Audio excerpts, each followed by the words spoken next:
So Christ died or died, and nobody in Africa knew until the colonial masters brought the ideology. Some complete dingbats will tell you that he was in Ethiopia. And that's not a lie. But two questions I want to... Did the Ethiopians bring it to Nigeria or to Ghana?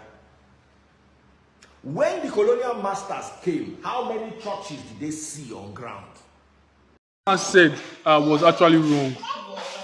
Was wrong, historically wrong. He said that it was colonialism that first brought in Christianity to Africa. That is not true.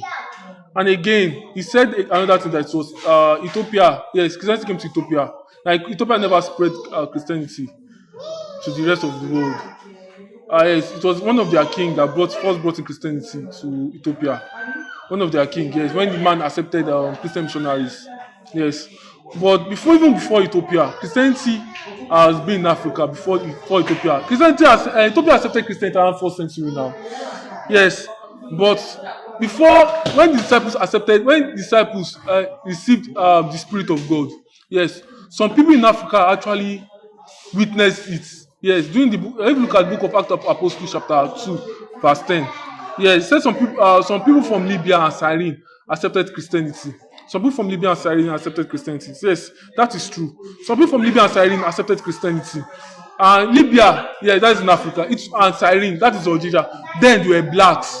You also have Coptic Christians also. Coptic Christians are Egyptians. Coptic Christians are also Egyptians. Do you know who introduced Christianity to them? The man that wrote the book of Mark during the 60 AD. Is one that introduced Christianity to them. So they follow the tradition of that Christianity till now. That's what they are called Coptic Christians. You can Google Coptic Christians.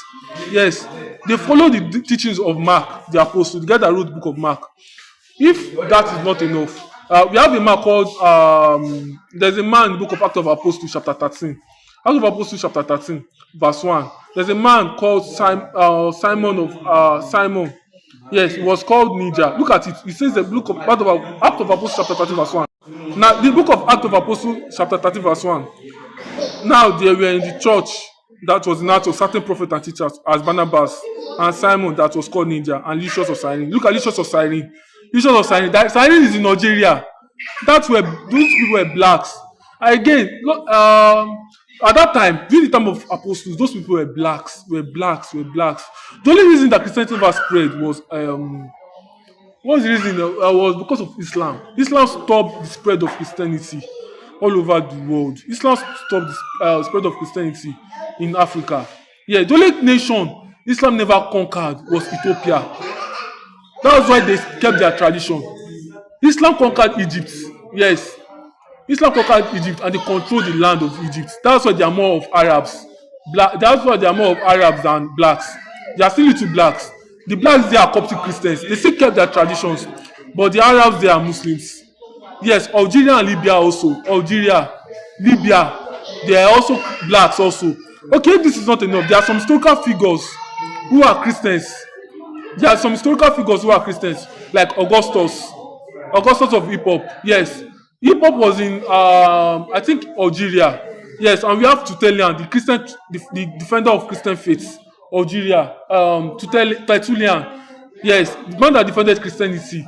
That when the Romans were calling Christian atheists, he was actually telling them that Christianity, we worship the main God. We are calling us atheists. We are also calling them atheists. They are calling us atheists because we don't actually follow their many religion. There are many gods. We don't worship their gods. But we are calling them atheists because they don't worship the main God.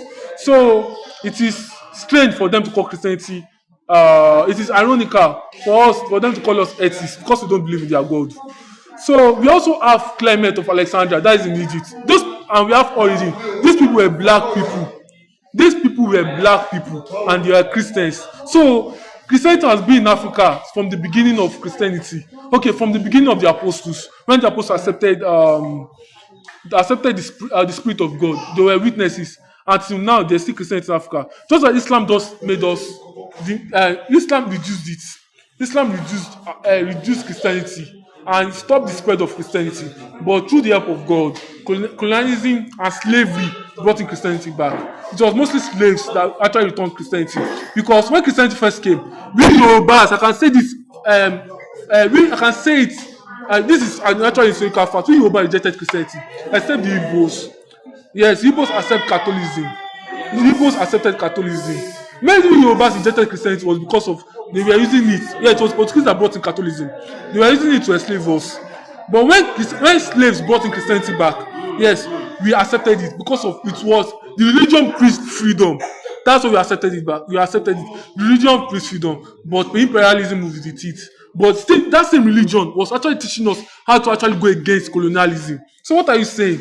Yes, colonialism brought in, yes, colonialism came through colonialism. But colonialism, the same Christianity taught us how to fight against colonialism. So Christianity actually has been in Africa from the beginning. With the Lord bless you.